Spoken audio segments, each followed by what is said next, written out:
Hey guys, ballparkkenan here, and welcome back to Warpath in From the Depths. The detachment that we had stationed here to guard this resource zone was destroyed by something, so we're going to send in another detachment to figure out what it was and kill it if we do find it, and then re-establish a mining outpost here.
Our Poseidon suffered an unacceptable amount of damage from that submarine. This makes the fact that we need anti-submarine capabilities very apparent. We do have the Block 2 or Generation 2 version of the Poseidon coming out very soon, and it's currently on schedule to participate in the battle against the Onyx Throne. The upgrades are a better LAM system, which is vastly superior over the last generation, better shielding, and along with that, an upgraded engine package to supply power to both of those. There was also an upgrade to the Poseidon's guns. It now fires HESH, heat, and disruptor shells to counter shields. And finally, there was a minor upgrade to its armor package. A little bit to the east, the fleet of Furious Redemption is getting ready to engage the Onyx Throne. There's just one final enemy defense fleet in its way. Once this defense fleet's cleaned up, we'll have a direct shot at the Onyx Throne.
With that defense fleet out of the way, we'll be sending up 2 of our second generation Poseidons, along with some support ships. This will be plenty to take out the base, and the rest of our fleet will be free to clean up any remaining pockets of resistance, as well as start the push west. Now you'll see throughout this battle that there have been minor upgrades, or well, I guess in fact major upgrades to the Autumn class, and I believe some minor tweaks to the Winter class destroyer. One of the minor tweaks on the Autumn class was the addition of shields and a larger engine. With the addition of shields, it allows it to screen a lot better and protect the larger ships from damage. Although obviously the Poseidon 2nd Gen has way better shields and a vastly superior lamp system, so the likelihood of any of these Onyx Watch shells actually getting through that bubble of protection is 0. Now you'll notice none of my ships are actually moving. I just don't want them to run aground, since this is pretty tight spacing.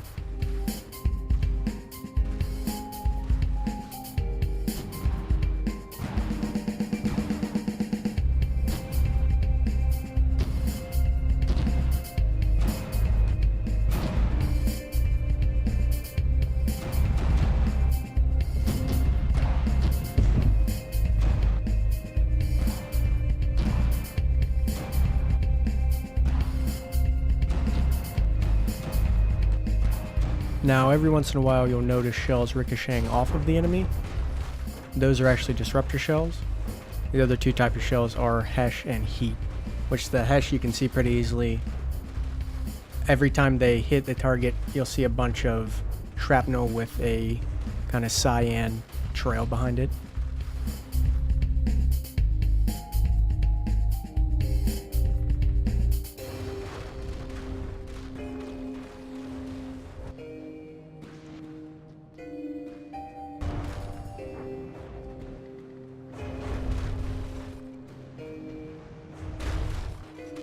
As soon as that battle ended, we had 2 Eries come from the northwest, and they are now engaging our fleet.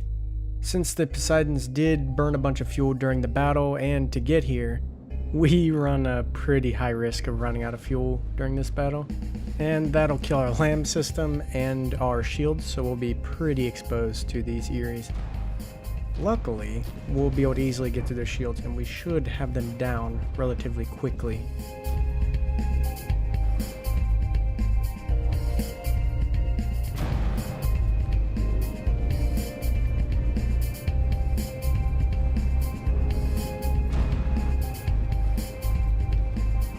Now here we're going to try to make some distance and keep the Eries from getting above us, because they'll be really deadly if they're able to do that.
Now with those Eries taken out, we're going to take this resource zone to the north and make sure they can't do that again.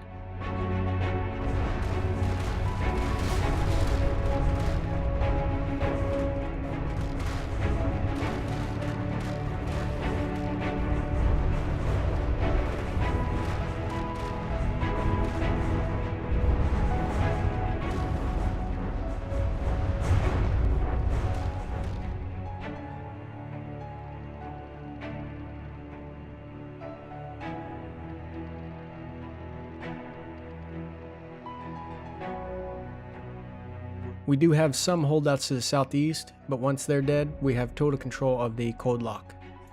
Our newly built missile boat will be joining the small cleanup force. It'll help us deal with air targets and help to keep the pressure on the enemy so they don't have time to repair.